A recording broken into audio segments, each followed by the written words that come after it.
Welcome back, everyone. Ready for another deep dive? In it. Today, we're going deep into Chinese mythology Deep indeed. to uncover the secrets of Yinglong. Yinglong, the winged dragon of power and rain.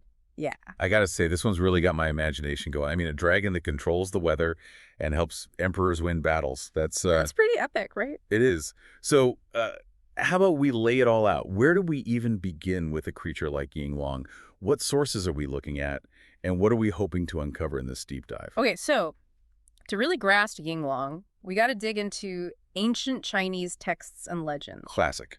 Absolutely. We're talking about stuff like the Shanhai Jing, the classic of mountains and seas. Oh, yeah, I've heard of that one. It's like a treasure trove of mythical creatures, right? Exactly, a gold mine. And it's in these stories that we start to see Yinglong take shape. We learn about its origins, its powers, its role in some pretty significant historical events. It's wild. Okay, so origins first. What can we say about where Yinglong comes from? Well, one thing that jumps out is its connection to nature. Nature. You see, Yinglong is deeply intertwined with the forces of water and wind. So, like, elementally connected. Yeah, like it's born from these elements, Yep. which makes sense when you consider ancient China, a land where floods were a constant threat. Right, right. Devastating stuff. Yeah. And so, Yinglong, with its power over rain, becomes this symbol of hope, the protector against nature's raw power. It's almost like a god of flood prevention, in a way. In a way, yeah. Yeah. But it's more than that. It's also associated with wind, thunder, lightning, all those intense forces of nature. So it's not just benevolent, it's also, like, seriously powerful. Awe-inspiring, even. Exactly. It embodies that duality, that mix of fear and reverence that ancient cultures had for the natural world. Makes sense. It's a lot like, well, dragons in other cultures, too. Right, definitely. That primal fear, that respect for power, it's universal. Okay, but Yinglong is more than just a weather dragon, right? I mean, there's that whole connection to the Yellow Emperor. Right. We can't talk about Yinglong without talking about the Yellow Emperor, a legendary figure in Chinese history.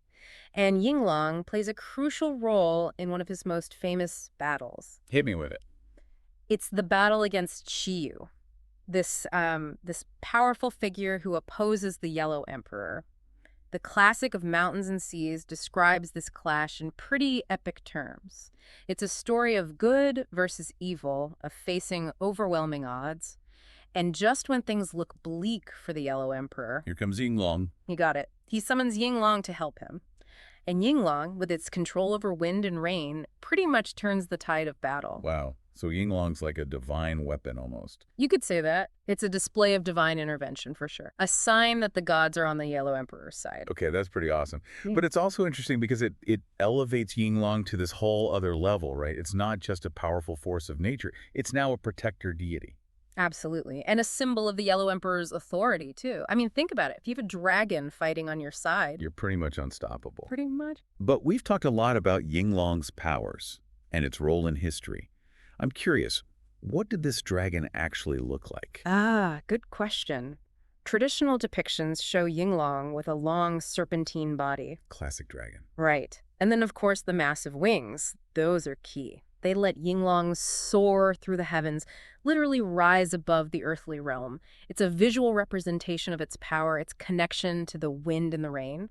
So its appearance matches its power, its role, it all ties together. Exactly. And that visual impact, it feeds into how Yinglong's image evolved over time. I mean, it became more than just the Yellow Emperor's protector. It started to represent imperial authority itself. Emperors used its image to enhance their own power. It's like saying, hey, if Yinglong could help the Yellow Emperor achieve greatness, maybe you can do the same for me. Right. It's fascinating how myths and symbols like this can be used to shape perceptions of power, of leadership. And we still see that today, don't we? I mean, maybe not with dragons, but definitely with symbols of power and authority. Oh, absolutely. But Yinglong's story, it goes beyond just power, It also speaks to our fascination with nature, with the idea of overcoming impossible challenges. It reminds us that even in the face of overwhelming odds, there's always hope. It's a powerful message. So let's recap. We started with a dragon born from the forces of nature, tasked with protecting humanity. It then became a war hero, securing victory for the Yellow Emperor. And finally, it evolved into a symbol of imperial authority. That's quite a journey. Quite a journey indeed. And it leaves us with a lot to think about, like what symbols of power do we see in our own lives, and how do they shape our perceptions of the world? Great questions. As we wrap up this deep dive, I'm left wondering, if you were to create a symbol of power today, what would it look like? And what would it represent? Food for thought. Uh, Until next time, everyone, See ya. keep exploring. Keep diving deep.